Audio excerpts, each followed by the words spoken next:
Hello everyone, welcome to MedDevice. In this video, we're gonna be looking at the structure of the respiratory system. I am making a series on the physiology of respiratory system. So if there is a specific video that you want to watch, so just let me know and I'll make a video on it.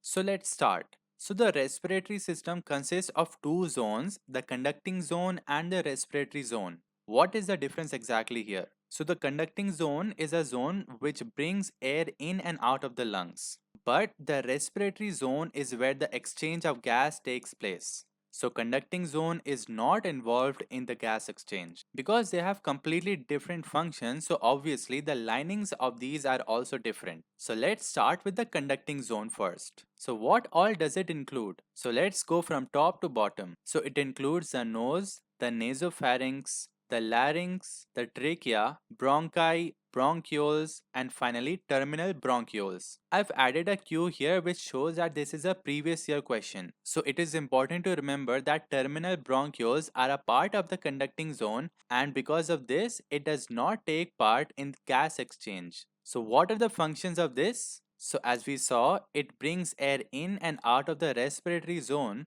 and it also helps in making the air warm, humidifying it and filtering the air. Let's see this zone more closely. So here you can see the nasal cavity. On the posterior side, you have the nasopharynx. Nasopharynx continues down as oropharynx and laryngopharynx. These are the three parts of pharynx. Finally, you have the trachea, and on the posterior side you can see esophagus, but I have not mentioned here since we are just discussing about the conducting zone. Now another important point, the airways that progressively bifurcate are identified by their generation number. Now what do I mean by this? So in this image you can see the trachea which is going down and dividing into left and right bronchus.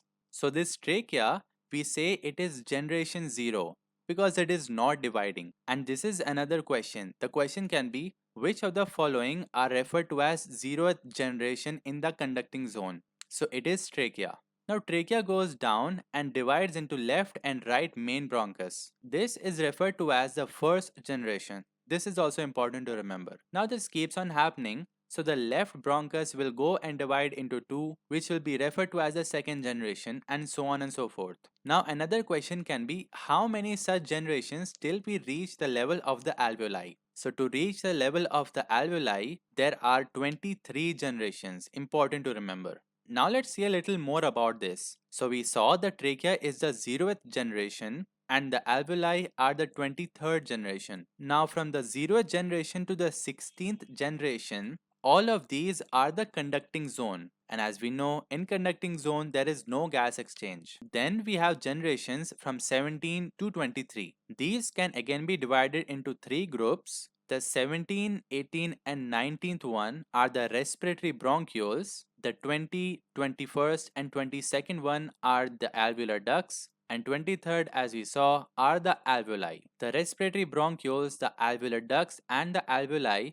all of these are a part of the respiratory zone. So another important question to remember is that the terminal bronchioles are a part of the conducting zone, but the respiratory bronchioles are a part of the respiratory zone. Now moving on to the anatomy a little bit, the trachea has 16 to 20 C-shaped cartilaginous tracheal rings. These rings provide structural support to the trachea. Important to note that these are not completely circular, meaning these rings do not completely join. They are left incomplete at the posterior part. Now what more can we learn about the conducting zone? So this zone has mucus secreting and ciliated cells and also smooth muscles. What are the functions of the smooth muscles? So the smooth muscles have beta 2 and M3 receptors. Beta 2 receptors are stimulated by the sympathetic system, which leads to bronchodilation. So during fight or flight mode, these receptors are stimulated, which leads to bronchodilation. Stimulation of M3 receptors leads to bronchoconstriction. This happens by the parasympathetic system.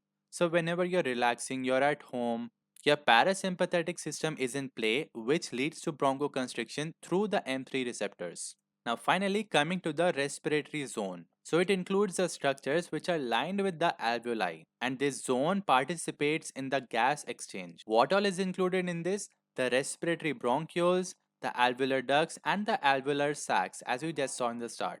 So let's see here. These are the respiratory bronchioles. In this image, you can't properly see the alveolar ducts, but just imagine the respiratory bronchioles branching out into smaller ducts. These ducts will be called the alveolar ducts. And finally, in the end of the alveolar ducts, we have the alveolar sacs. So all of these three take part in the gas exchange. Now, respiratory bronchioles are sometimes referred to as transitional structures. Why is this? This is because of two reasons. Because they have cilia and smooth muscles, and as we just saw, the conducting zone also has cilia and smooth muscles. So this feature is similar to the conducting zone. But sometimes you will be able to see small alveoli which bud off their walls. And so because of this, they take part in gas exchange, so it is also a part of the respiratory zone. So this is why they sometimes say it is a transitional structure. But what about alveolar ducts? No, here there are no cilia and there are very little smooth muscle cells. Now what are the cells specifically in the alveoli? Let's see. So here, since we are discussing only the general structure of the respiratory system, I won't go into detail in each of the cells. I will make another video on that where I will be talking about the different cells and the lining of the respiratory system. But for now, let's just focus on the two main cells which are seen here.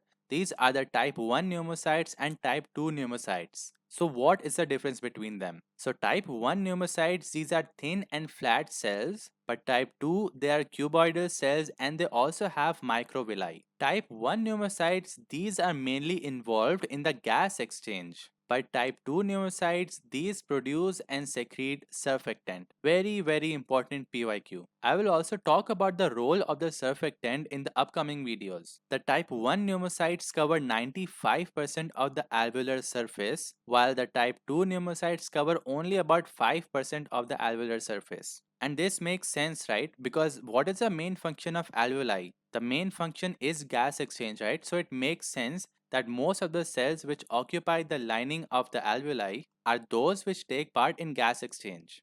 What can you see in this image? So you can see the alveoli, some cells which are lining it, and the capillary blood vessels. So these here are type 1 pneumocytes which take part in gas exchange. You also have type 2 pneumocytes which are cuboidal and have villi which take part in the formation and secretion of surfactant. That's it for this video. If you have any doubts, so please leave them in the comments or you can message me on Instagram anytime. The link to my Instagram is in the description. Thank you.